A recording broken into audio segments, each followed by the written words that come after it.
www.attableek.com, the reviver of Iman.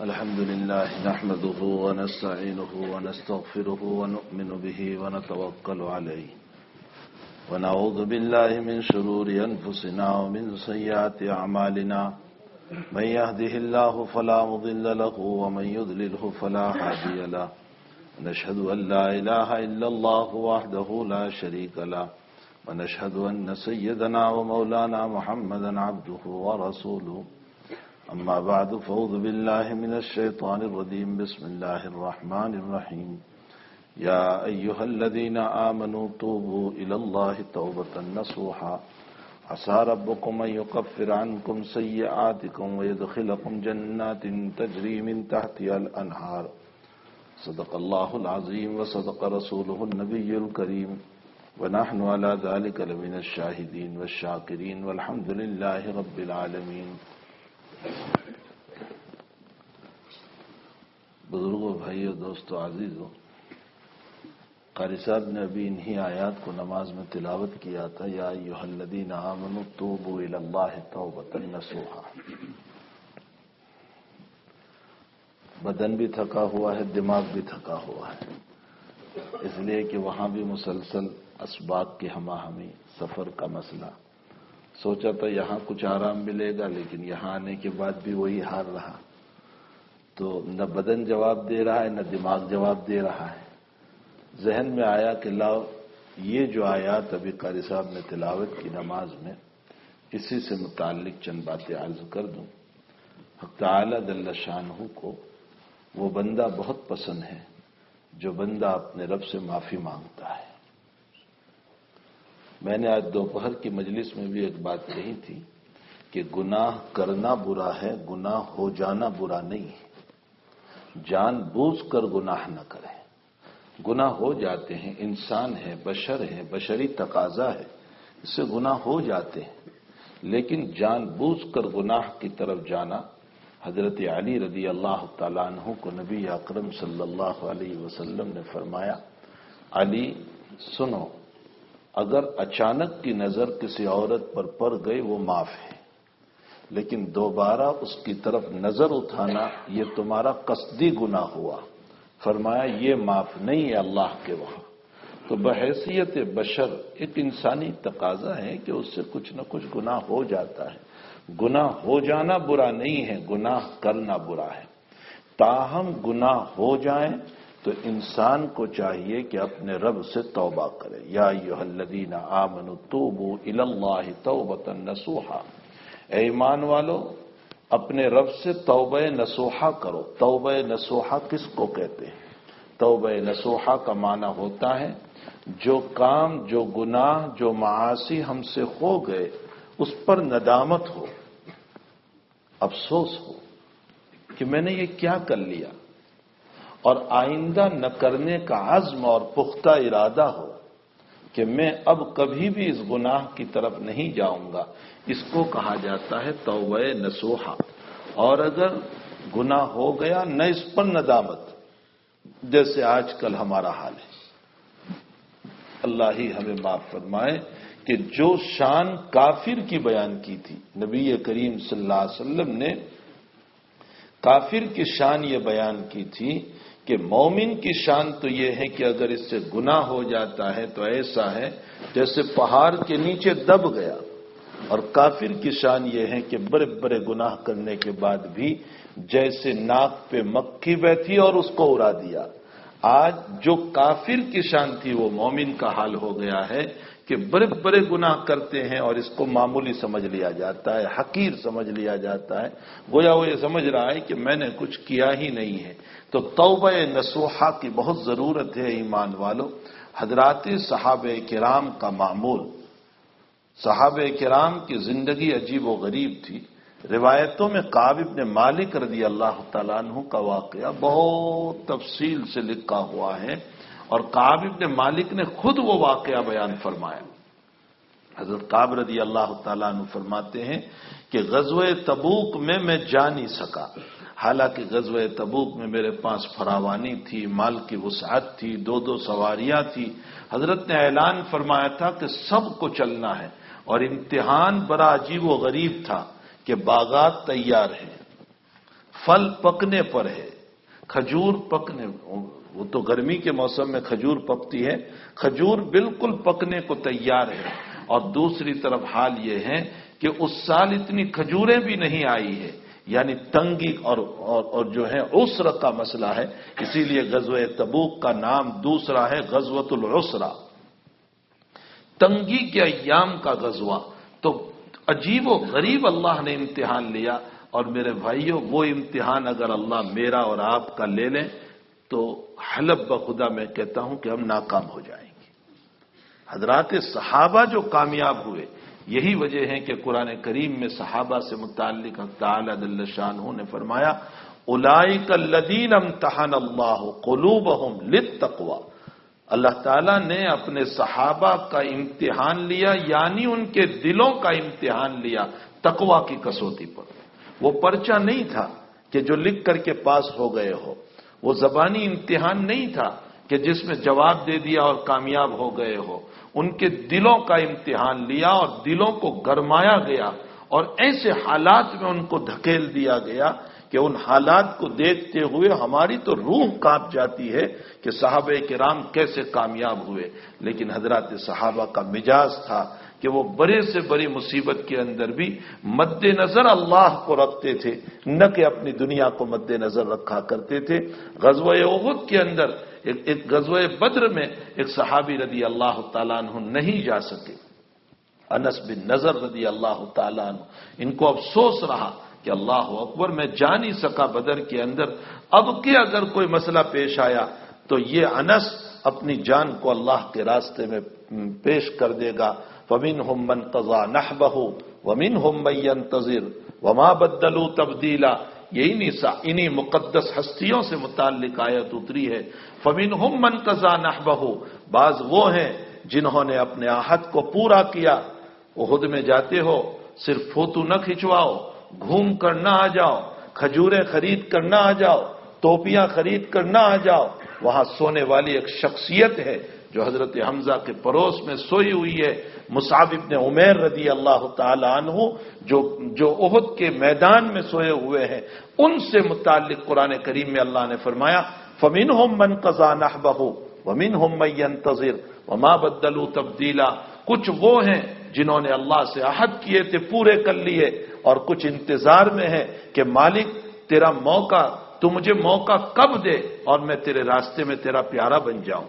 یہ حضرات صحابہ کرام کی زندگی تھی کہ انہوں نے اپنے آپ کو بڑی بڑی مصیبتوں میں ڈال دیا، اور یہ نہیں دیکھا کہ میرا کیا ہوگا یا میری اولاد کا، میرے بچوں کا، میری بیوی کا۔ تو بہرحال حضرت کعب بن مالک رضی اللہ تعالیٰ عنہ فرماتے ہیں کہ بڑا عجیب و غریب اس وقت کا مسئلہ تھا۔ ادھر حضرت نے یہ اعلان کیا کہ سب کو چلنا ہے، ایک بھی مدینے میں نہ رہے سوائے ان کے جن کو کوئی عذر ہو، وہ لوگ چاہیں تو رہ سکتے ہیں۔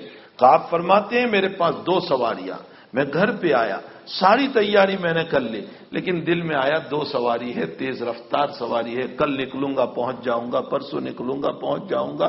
حضرت نکل گئے صحابہ کرام کے ساتھ، اور یہ کل پرسوں کرتے رہے۔ ایسا ہوتا ہے بعض مرتبہ جماعت میں نام لکھوا دیتے ہیں اور کہتے ہیں کہ جماعت تو آج نکل گئے، آپ لوگ نکل جاؤ، کل ہم پہنچ جائیں گے، پرسوں ہم پہنچ جائیں گے، اور کل پرسوں کرتے کرتے جماعت واپس آ جاتی ہے اور نہیں جا پاتے۔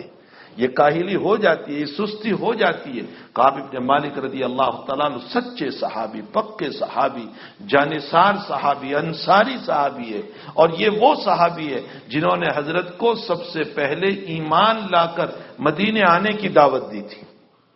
نبی کریم صلی اللہ علیہ وسلم کو مدینے آنے کی جن صحابہ کرام نے دعوت دی تھی ان میں ایک کعب بن مالک رضی اللہ تعالیٰ عنہ بھی ہے۔ حضرت کعب رضی اللہ تعالیٰ عنہ فرماتے آج کل کرتے کرتے ایام نکل گئے، ادھر اللہ کے نبی تشریف لے گئے اور تبوک میں پہنچ گئے۔ فرمایا اب میں مدینے میں جب نکلتا تھا تو 2 قسم کے لوگ مجھے ملتے تھے، یا تو معذورین تھے بیچارے یا منافقین تھے، بس 2 ہی قسم کے لوگ تھے۔ بہت پریشان بھی تھا، لیکن اب میں کیا کروں، کیسے پہنچ پاتا؟ حضرت تو تبوک میں پہنچ گئے۔ حضرت نے پورے راستے میں میرے متعلق کوئی تذکرہ نہیں کیا، لیکن جب تبوک میں پہنچے، لشکر زرار تھا تبوک کے موقع پر، 40,000 تھے نبی کریم صلی اللہ علیہ وسلم کے ساتھ، بہت بڑا لشکر تھا۔ تبوک میں پہنچے تو ایک مرتبہ حضرت نے پوچھ لیا، آئی نہ کعب، بھائی کعب نظر نہیں آتے، کیوں نہیں آئے وہ؟ تو ایک صحابی نے کہہ دیا کہ اللہ کے حبیب، ان کو اپنی چادروں پر غرور آ گیا ہے، مطلب اپنے مال پر غرور آ گیا ہے۔ چادر سے مطلب مال، اس زمانے میں کہا جائے، ان کو اپنے مال پہ غرور آ گیا ہے۔ معاذ ابن جبل نے کہا، جھوٹ کہتے ہو تم، کوئی غرور ان کو نہیں ہے۔ حضرت نہ معلوم ان کے پاس کیا مسئلہ ہوا ہوگا، ورنہ غرور تکبر ان کو نہیں ہے۔ حضرت نہ ان کے اوپر کچھ بولے نہ ان کے اوپر کچھ بولے، حضرت خاموش رہے۔ بہرحال کعب بن مالک رضی اللہ تعالیٰ عنہ فرماتے ہیں کہ حضرت کی واپسی بھی تبوک سے ہو گئی، اور مدینہ المنورہ کے قریب جب آئے ہیں تو مجھے پتا چلا کہ حضرت تشریف لا رہے۔ میں اس واقعے سے آپ کو ایک دو باتیں بتانا چاہتا ہوں۔ امام بخاری نے اس واقعے کو بخاری شریف میں بڑے مفصل انداز میں 2-3 جگہ پر نقل فرمایا ہے۔ مدینے کے قریب جب حضرت کی واپسی ہو گئی تو کعب بن مالک کہنے لگے کہ میں اپنے دل میں پلان بنانے لگا کہ میں یہ جھوٹ بولوں گا، میں یہ کہوں گا، میں یہ کہوں گا، میں یہ عذر پیش کروں گا، کسی طرح عذر بنا کر کے حضرت کی پنجے سے، حضرت کی پکڑ سے، حضرت کے غصے سے میں بچ جاؤں گا۔ لیکن حضرت جب مدینہ شریف تشریف لے آئے تو حضرت کا معمول یہ تھا کہ مکان میں جانے کے بجائے سیدھے مسجد میں آتے تھے، 2 رکعت نماز پڑھتے تھے۔ اس کو صلاۃ السفر کہا جاتا ہے کہ انسان جب لمبے سفر سے آئے تو پہلے مسجد میں جائیں اور 2 رکعت نماز پڑھ لیں حضرت، اور پھر مسجد میں بیٹھتے تھے حضرت تاکہ ملنے والے حضرت سے مل لیں، اس لیے حضرت مسجد ہی میں تشریف فرما ہوتے تھے۔ مسجد میں تشریف لائے، صلاۃ السفر پڑھی اور حضرت مسجد ہی میں بیٹھے ہوئے تھے۔ فرمایا لوگ جا رہے ہیں ملنے کے لیے، میں بھی گیا، اور دل میں تو وہ سارے پلان تھے کہ میں یوں جھوٹ بولوں گا، یہ عذر کروں گا فلاں، اور کعب بن مالک بڑا فصیح بولنے والے تھے۔ حضرت کی خدمت میں پہنچے، فرماتے ہیں کہ سارا جھوٹ میرے دل سے نکل گیا۔ یہ توجہ تھی، یہ برکت تھی رسول اللہ صلی اللہ علیہ وسلم کی۔ میں نے ابھی اپنے دوست و احباب کو بتایا کہ تبرکات بہت بڑی چیز ہے، اس کا انکار نہیں۔ نبی اکرم صلی اللہ علیہ وسلم سے تبرکات کا ثبوت ہے۔ حضرت نے حجۃ الوداع میں اور عمرۃ الحدیبیہ میں اپنے بال منڈوائے اور صحابہ میں تقسیم فرمائے تھے، تبرک ہے، اس کا انکار نہیں ہے۔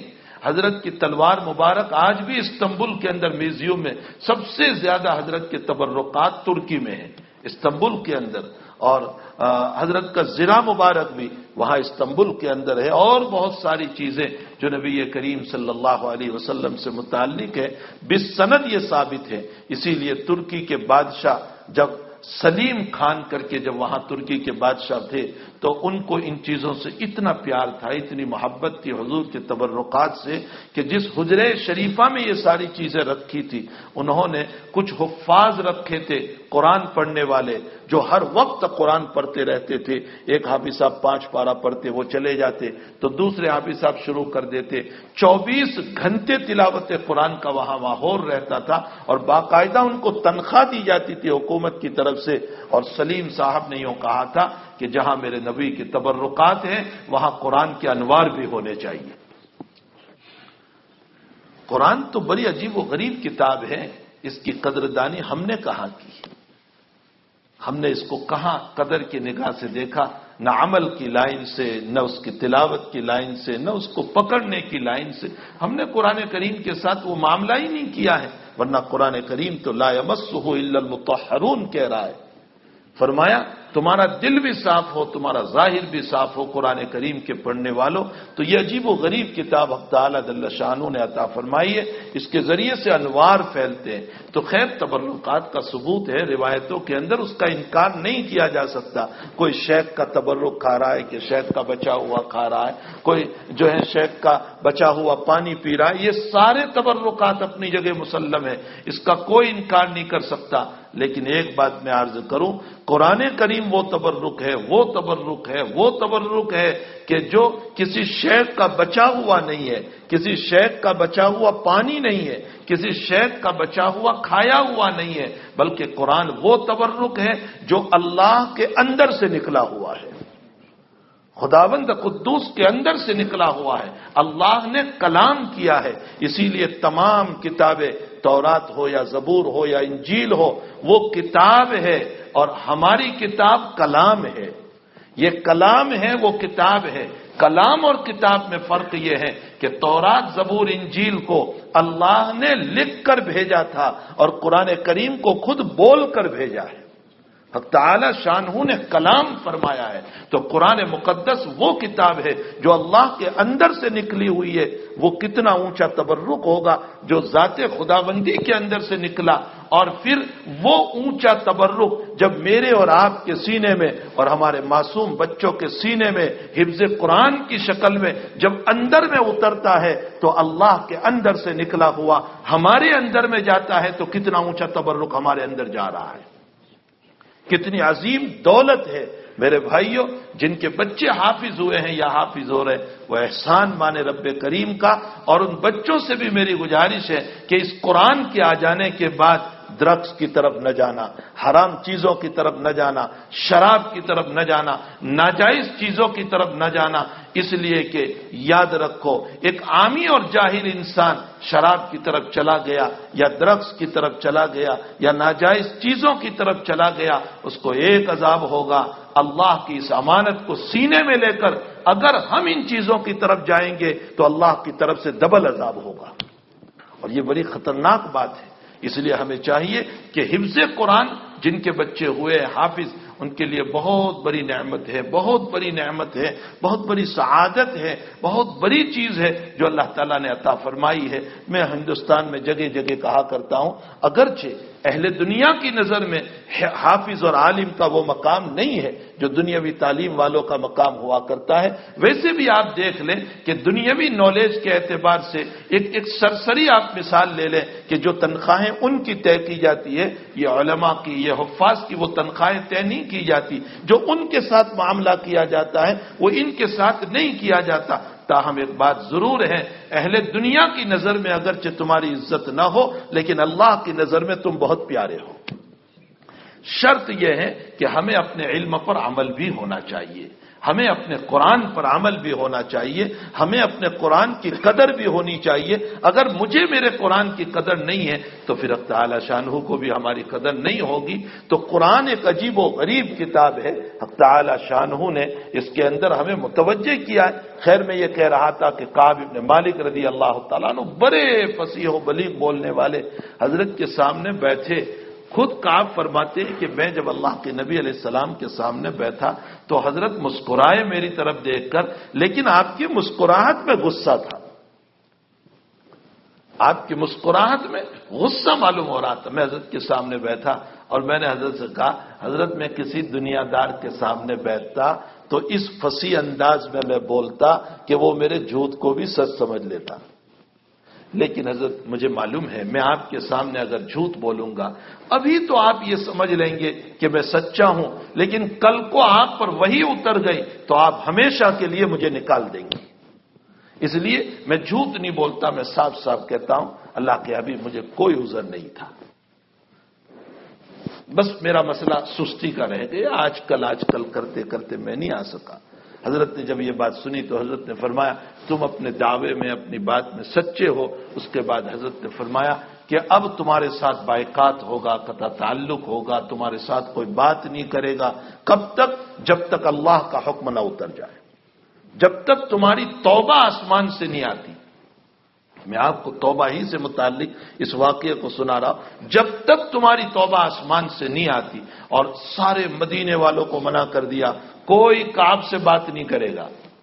کعب اکیلے نہیں تھے، اور بھی دو صحابی تھے، ہلال ابن امیہ اور مرارہ ابن ربی رضی اللہ تعالی عنہما، یہ تینوں صحابہ سے بائیکاٹ ہوا، قطع تعلق ہوا، اور سب کو کہہ دیا گیا کوئی ان سے بات نہ کرے۔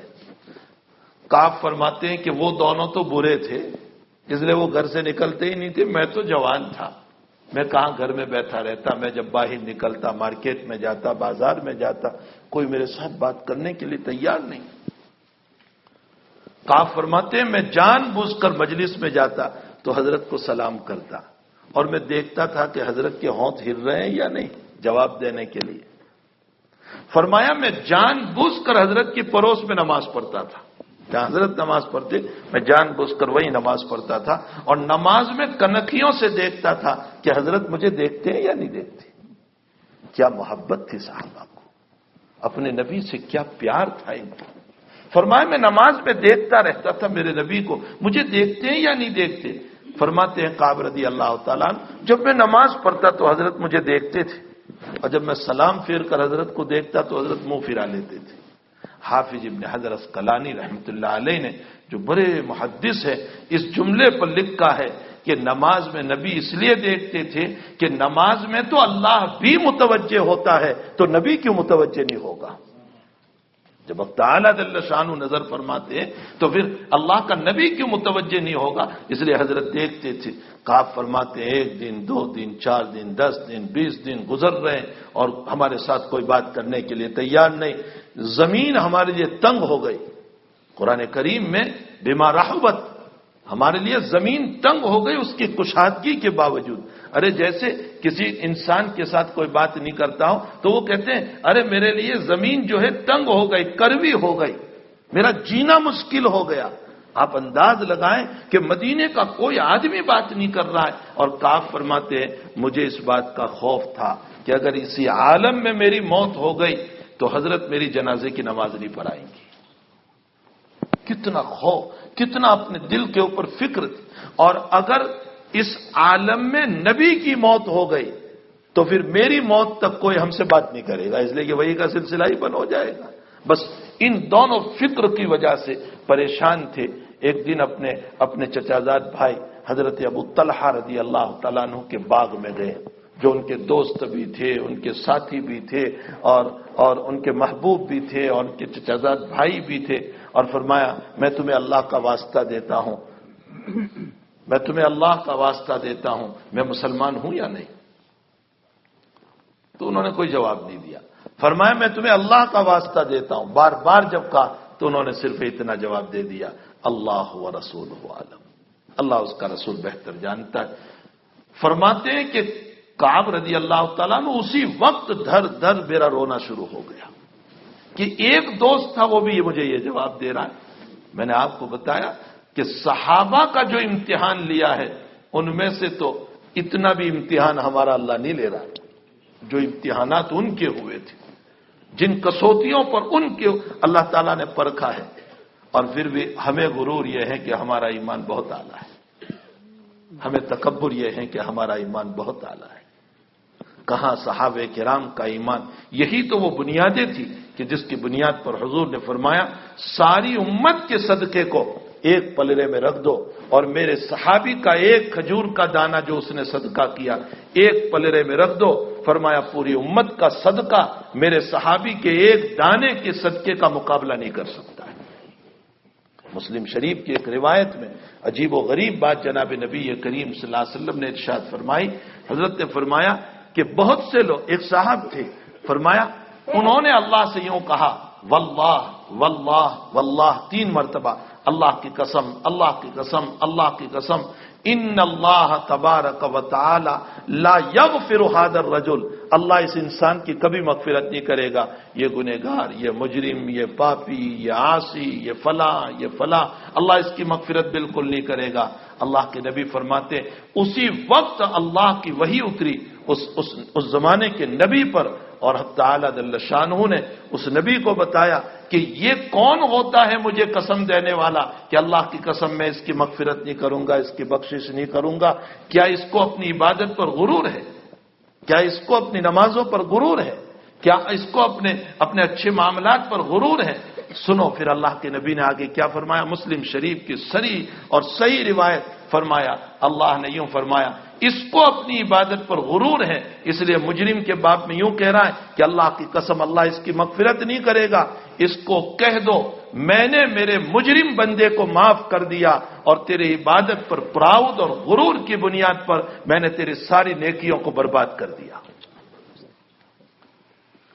عبادت کا غرور اور پراؤد اچھی چیز نہیں ہے۔ دیکھو شراب کا نشہ بھی کبھی اتر جاتا ہے، پیسوں کا خمار بھی کبھی اتر جاتا ہے، حالات، پریشانیاں، بیماریاں، پیسوں کا خمار بھی، لیکن عبادت کا جو غرور ہے نا وہ بڑا خطرناک ہے۔ عبادت کے غرور سے اپنے آپ کو بچاؤ۔ کبھی یہ نہ سوچو کہ میں نے عبادت کی، میری حیثیت کیا ہے کہ میری عبادت اللہ کا فضل ہوا کہ اس نے عبادت کی توفیق عطا فرمائی، ورنہ ہماری حیثیت کیا ہے کہ ہم اللہ کے دربار میں کھڑے ہو کر کے ہم عبادت کریں اور یہ کام کریں اور وہ کام کریں۔ بہرحال کعب بن مالک رضی اللہ تعالیٰ عنہ زاروں قطار رو پڑے، بہت روئے، فرمایا کوئی مجھ سے بات نہیں کرتا۔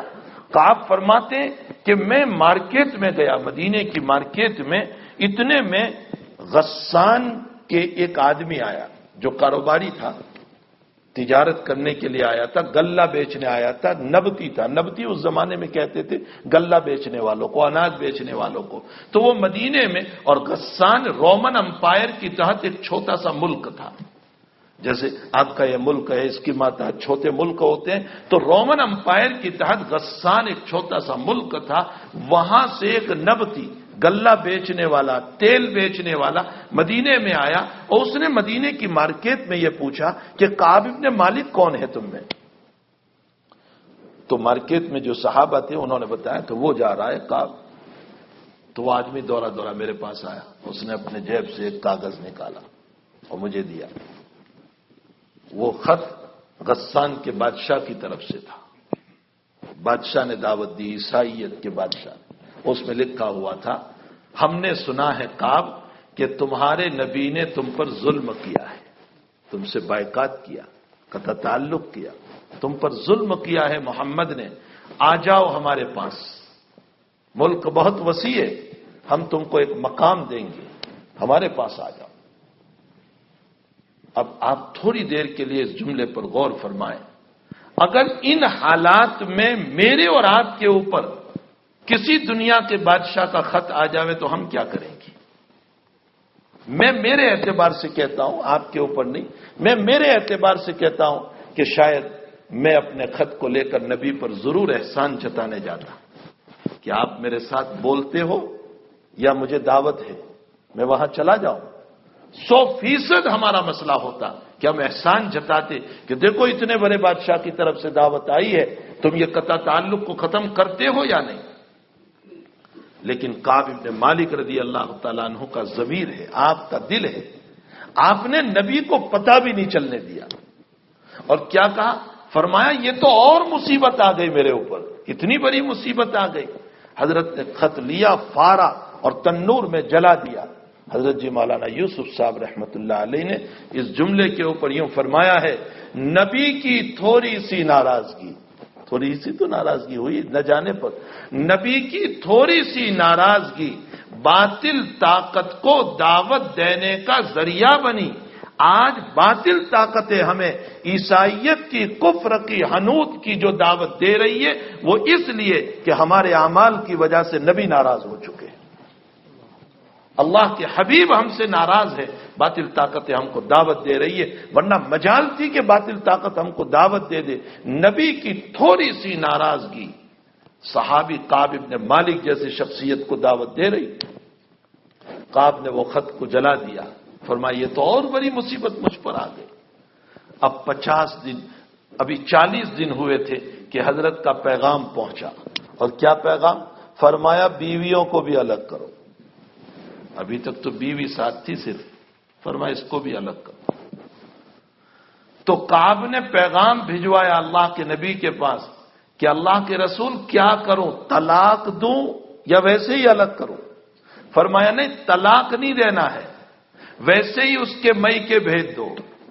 آپ انداز تو لگائیں کیسا امتحان لیا جا رہا ہے، کیا میں اور آپ ہم اس امتحان کو برداشت کر سکتے تھے؟ فرمایا میکے بھیج دو۔ کعب بن مالک رضی اللہ تعالیٰ عنہ نے اپنی اہلیہ کو میکے بھیج دیا۔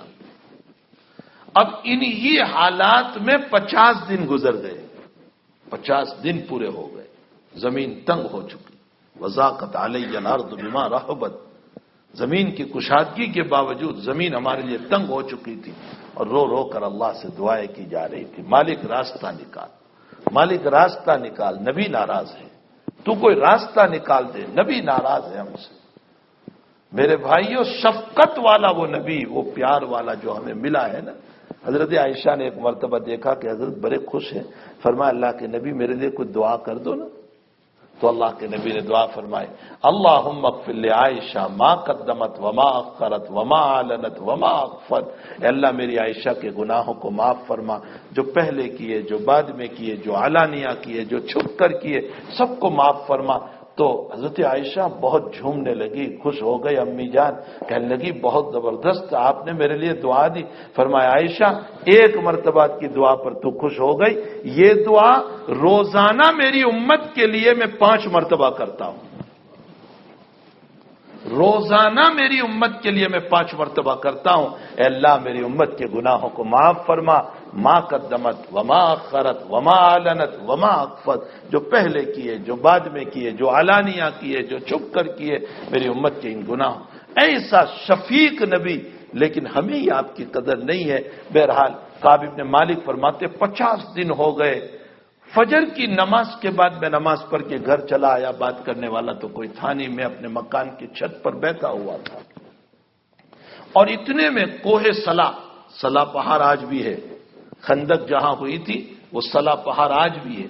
ایک آدمی زور سے چلایا اور یوں کہا، کعب، مرارہ، ہلال، بشارت حاصل کرو، تمہاری توبہ اتر گئی، تمہاری توبہ اتر گئی. یہ چلانے والے حضرت صدیق اکبر رضی اللہ تعالیٰ. صحابہ کو بھی خوشی تھی. فرمایا تمہاری توبہ اتر گئی.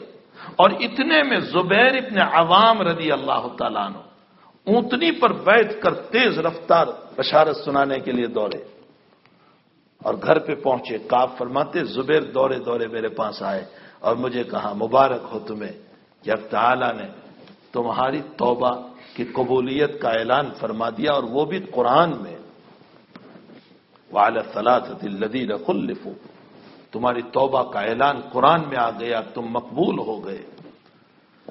حضرت زبیر رضی اللہ تعالیٰ عنہ فرماتے ہیں کہ میں نے جیسے ہی بشارت سنائی، کعب نے فرمایا تمہاری آمد سے پہلے ابو بکر کی آواز ہم تک پہنچ چکی. لیکن پھر خوشی کے اندر حضرت کعب نے اپنا کپڑا نکال کر، اپنی لنگی نکال کر حضرت زبیر کو ہدیہ کیا. اس لیے کہ سنت یہ ہے کہ تمہیں کوئی خوشخبری دینے کے لیے آئے تو اس کو کوئی نہ کوئی ہدیہ دینا چاہیے. امام احمد ابن حنبل رحمۃ اللہ علیہ سے متعلق حضرت الامام محمد ابن ادریس الشافعی رضی اللہ تعالیٰ عنہ نے خواب دیکھا، اور خواب میں دیکھا کہ میرے شاگرد احمد پر ابتلا آنے والا ہے. قرآن کریم کے باب میں آزمائش آنے والی ہے، اور وہ معمولی آزمائش نہیں ہوگی، بڑی زبردست آزمائش ہوگی. لیکن ساتھ ساتھ یہ بھی بتایا گیا کہ احمد کامیاب ہوگا، اس امتحان میں کامیاب ہوگا، ڈٹا رہے گا. جب یہ بشارت سنانے کے لیے امام شافعی نے اپنے خادم کو بھیجا امام احمد کے پاس، اس لیے کہ امام شافعی مصر میں رہتے تھے اور امام احمد بغداد میں رہتے تھے. جب اطلاع دینے کے لیے بھیجا اور خادم اطلاع دے کر کے واپس آیا تو امام شافعی نے پوچھا کہ تم نے جب بشارت سنائی، کامیابی کی، تو کوئی ہدیہ بھی دیا تمہیں؟ خوشی میں کوئی ہدیہ دیا؟ تو خادم نے کہا کہ ہاں، کرتا نکال کر مجھے دیا.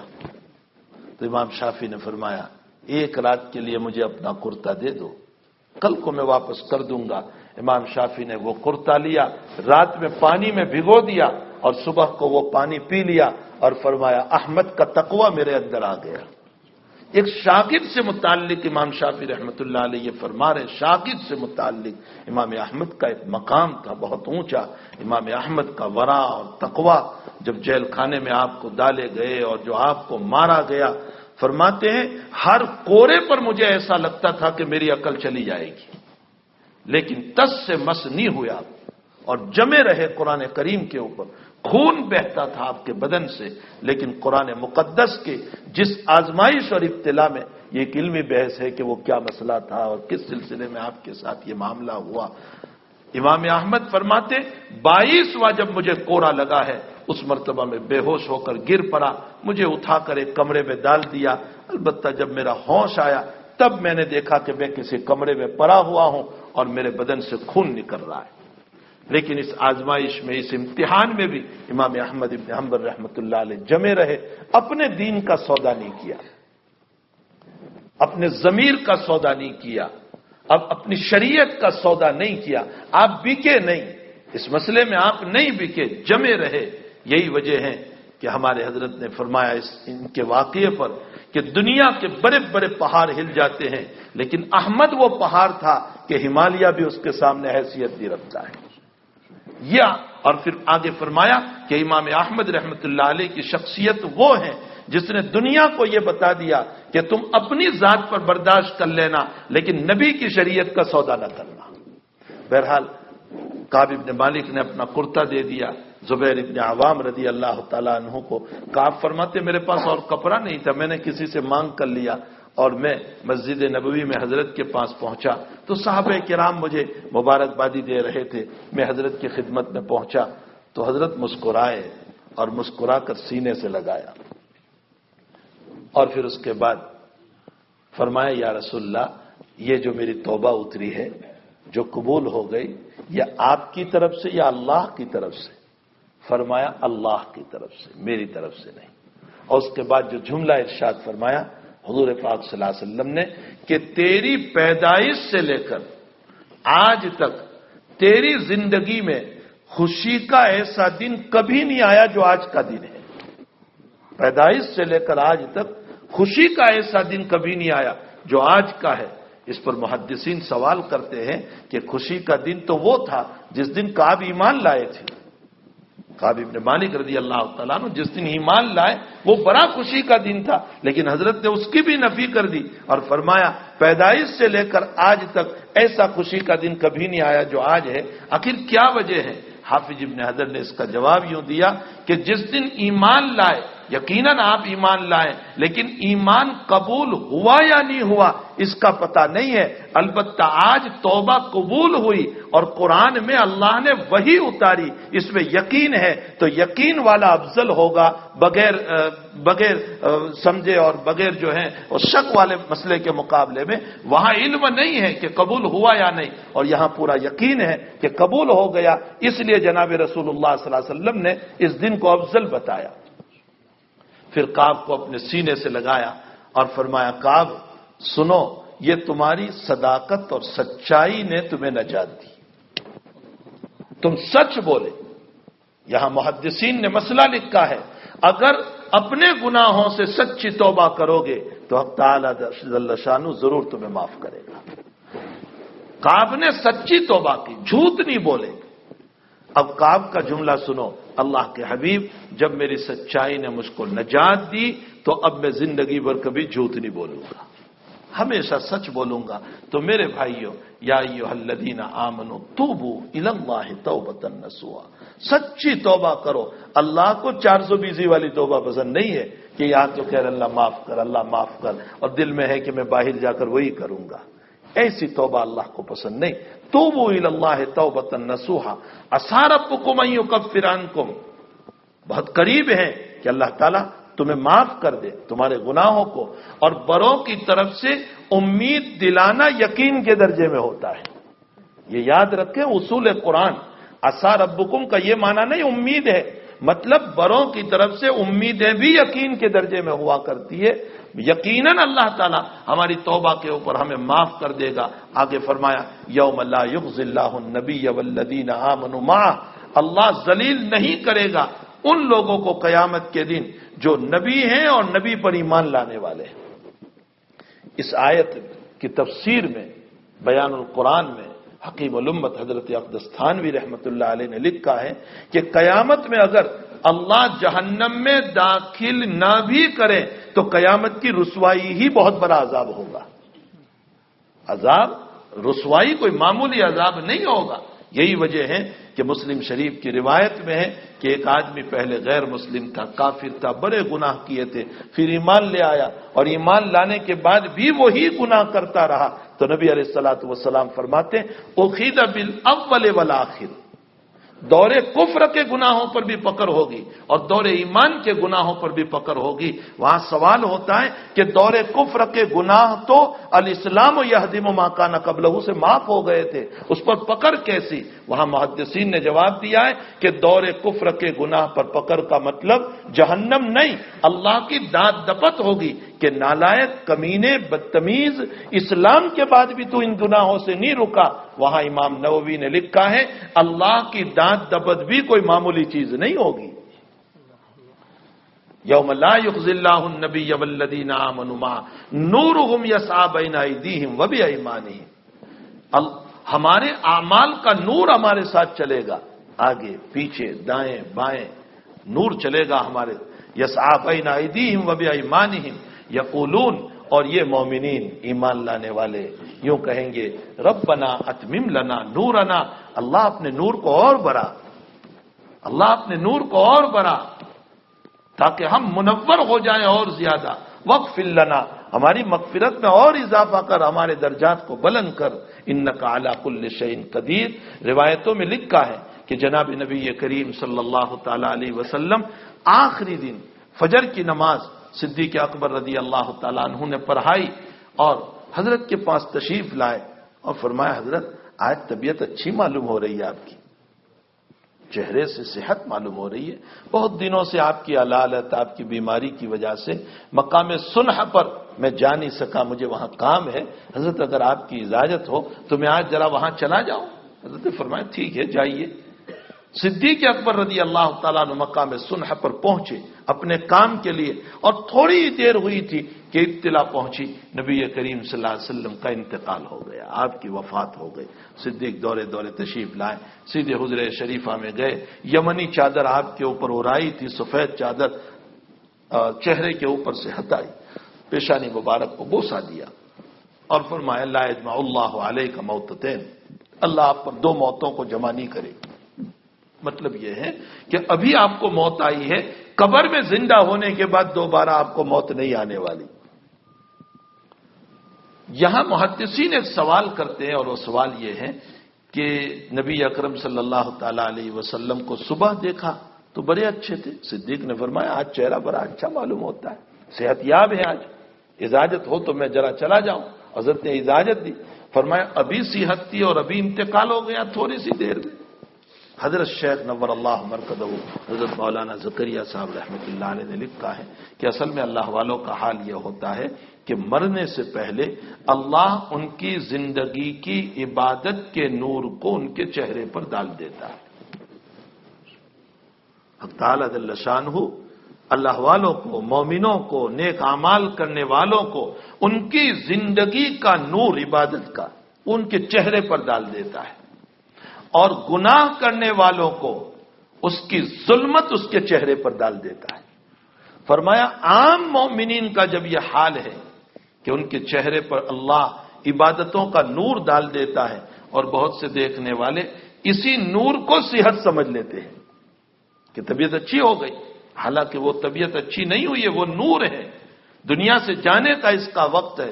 فرمایا جب عام اہل اللہ اور مومنوں کا یہ حال ہے کہ ان کے چہرے پر نور معلوم ہوتا ہے تو کیا خیال ہے جناب رسول اللہ صلی اللہ علیہ وسلم کا، ان کے انوار کا، ان کی عبادتوں کے نور کا۔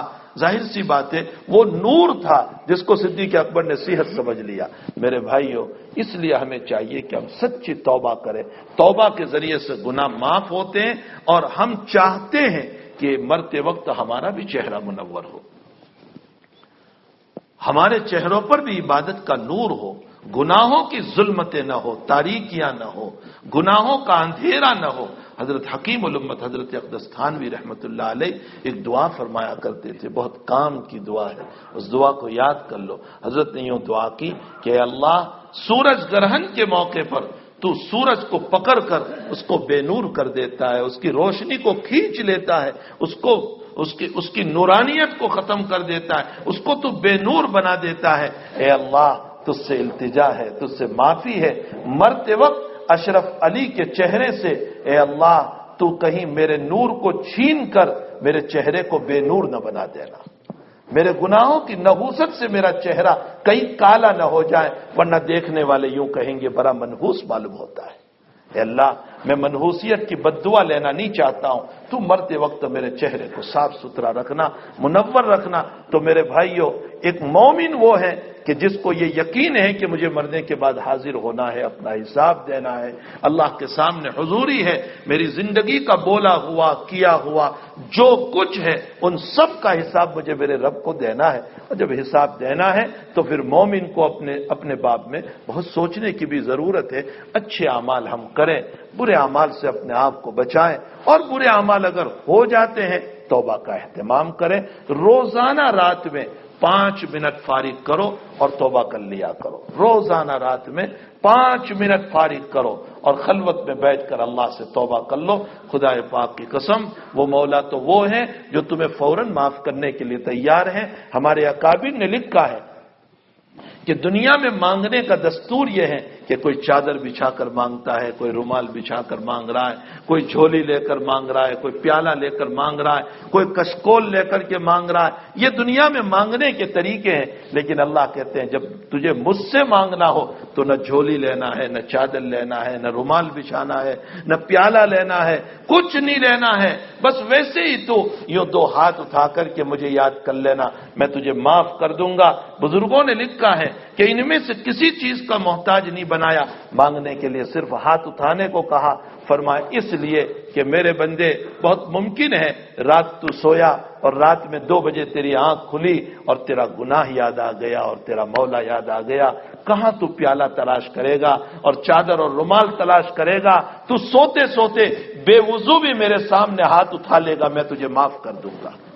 یہ اللہ تعالیٰ کی عنایتیں ہیں، اس لیے ہمیں چاہیے کہ روزانہ 5 منٹ نکالو خلوت میں بیٹھ کر۔ میرے بھائیو، تقریر وقریر مقصود نہیں ہے، اپنی اصلاح مقصود ہے۔ روزانہ 5 منٹ نکالو، اللہ سے روزانہ سچی توبہ کر کے سو۔ فائدہ یہ ہوگا کہ ہمارا نامہ اعمال روزانہ صاف ہوتا جائے گا، اور جب ہماری موت ہوگی تو ہمارا دفتر ہی کوڑا ہوگا، گناہوں سے پاک ہوگا۔ اور اگر حقوق العباد کے مسائل ہیں تو ان سے معافی مانگ لو۔ جن کے ساتھ ہمارا کچھ مسئلہ ہو گیا مالیاتی اعتبار سے، بول چال کے اعتبار سے، تو ان سے معافی مانگ لو۔ حقوق العباد میں معافی مانگ لو، اللہ کے معاملات میں اس سے توبہ کر لو۔ حق تعالیٰ جل شان ہو ہم تمام کی مغفرت فرمائے۔ یہ چند باتیں اس آیت کے ذیل میں ذہن میں آ گئی۔ یا ایھا الذین آمنوا توبوا الی اللہ توبۃ نصوحا، اللہ ہمیں سچی توبہ کی توفیق عطا فرمائے۔ اللہم صلی علی سیدنا حبیبنا وشفیعنا وسندنا مولانا محمد وبارک وسلم یا احد الصمد الذی لم یلد ولم یولد ولم یکن له کفوا احد۔ ربنا آتنا فی الدنیا حسنہ وفی الآخرۃ حسنہ وقنا عذاب النار۔ اللہم اعنا علی ذکرک وشکرک وحسن عبادتک، اللہم اعنا علی ذکرک وشکرک وحسن عبادتک۔ اللہ ہمیں معاف فرما، اللہ ہمیں درگزر فرما، اللہ ہماری مغفرت فرما۔ اے اللہ، یہ ہاتھ توبہ کے بہت مرتبہ اٹھائے ہیں، لیکن توبہ پہ استقامت نصیب نہیں ہوتی ہے۔ اللہ توبہ پہ استقامت نصیب فرما، توبہ پہ استقامت نصیب فرما۔ اے اللہ، رذائل سے، گندے اخلاق سے ہم سب کی حفاظت فرما۔ تیری اور تیرے حبیب کی مرضیات پر چلا، نامرضیات سے ہم سب کی حفاظت فرما۔ بیماروں کو شفا عطا فرما، مرحومین کی مغفرت فرما، اس مجلس میں بیٹھنے والے سب کی مغفرت فرما دے، سب کی ضرورتوں کو دست غیب سے پورا فرما دے۔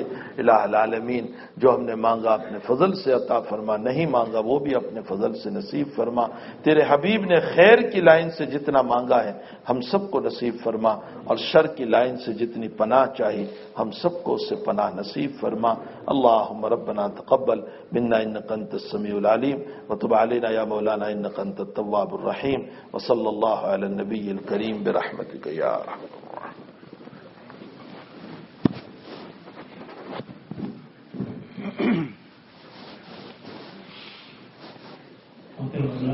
میں اپنی طرف سے، اس ادارے کے ذمہ داروں کی طرف سے اور آپ سبھی اداروں کی طرف سے گزار ہوں کہ آپ نے اپنا قیمتی وقت اللہ پاک سے کافی کے ساتھ آپ کا سایہ ہم سب کو تعلیم السلام علیکم، خیریت؟ میں نے بھائی